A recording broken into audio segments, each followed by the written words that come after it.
Teman-teman bingung bagaimana sih cara mengajukan pinjaman dengan menjaminkan BPKB mobil atau syarat-syarat apa aja sih yang diperlukan? Bisa simak video ini ya.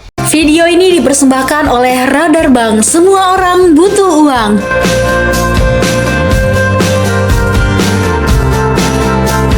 Halo teman-teman, jadi sekarang kita akan bahaskan bagaimana sih cara mengajukan pinjaman di BRI dengan jaminan BPKB mobil dan syarat-syaratnya apa aja sih yang diperlukan. Oke, sebagai pengertian, pinjaman untuk BPKB mobil ini adalah pinjaman yang difasilitasi oleh BRI untuk memungkinkan teman-teman semua mengajukan pinjaman di Bank BRI dan memperoleh dana tunai dengan menjaminkan BPKB ya teman-teman. Jadi BPKB-nya nanti ditahan sebagai jaminan pelunasan dananya teman-teman.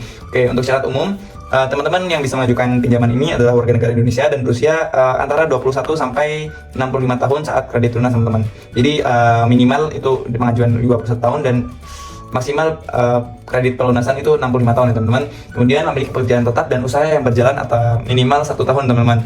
Kemudian yang terakhir tidak memiliki riwayat kredit buruk, BI checking atau slip OJK bersih teman-teman ya. Untuk dokumen yang diperlukan itu ada identitas diri. Identitas diri ada fotokopi KTP milik teman-teman dan pasangan teman-teman jika sudah menikah. Kemudian ada kartu keluarga dan NPWP teman-teman untuk pinjaman di atas 50 juta. Untuk keuangan teman-teman yang perlu disiapkan lagi adalah slip gaji terakhir atau laporan penghasilan teman-teman bagi yang wira swasta atau fotokopi rekening tabungan 3 bulan terakhir ya teman-teman.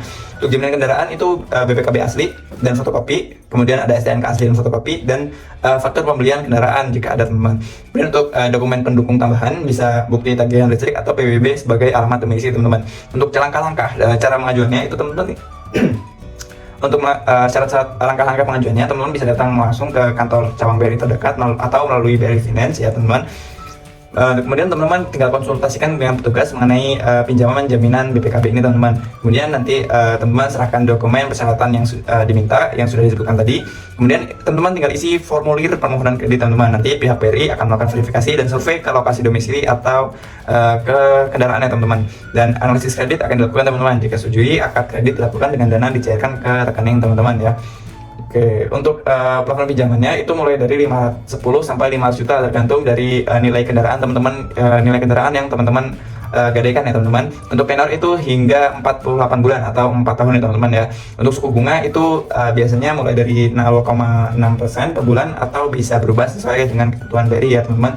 Sebagai catatan, kendaraan yang dijaminkan teman-teman itu harus atas nama pribadi atau yang pemohon dan ada surat kuasa dari pemilik teman-teman, atau ada surat kuasa dari pemilik teman. Yang kemudian ada kendaraan itu masih layak teman-teman. Usia layak itu maksimal kendaraan biasanya 10 tahun teman-teman. Dan ini bisa berbeda-beda di setiap cabang BRI ya teman-teman. Selama kredit berjalan, kendaraan masih bisa digunakan seperti biasa teman-teman. Jadi bukan kendaraan yang rusak atau tidak bisa digunakan teman-teman. Kemudian jika peminjaman gagal membayar cicilan atau teman-teman gagal membayar cicilan, maka BPKB bisa dieksekusi dan kendaraan disita oleh bank ya teman-teman. Dan pastikan tidak sedang dalam masa kredit atau sedang dijaminkan di tempat lain teman-teman. Jadi kendaraan yang teman-teman gadaikan itu tidak sedang digadaikan di bank lain teman-teman. Dan ini akan dicek oleh Bank BRI nantinya. Oke, mungkin cukup sekian informasi yang dapat kami sampaikan. Bye-bye.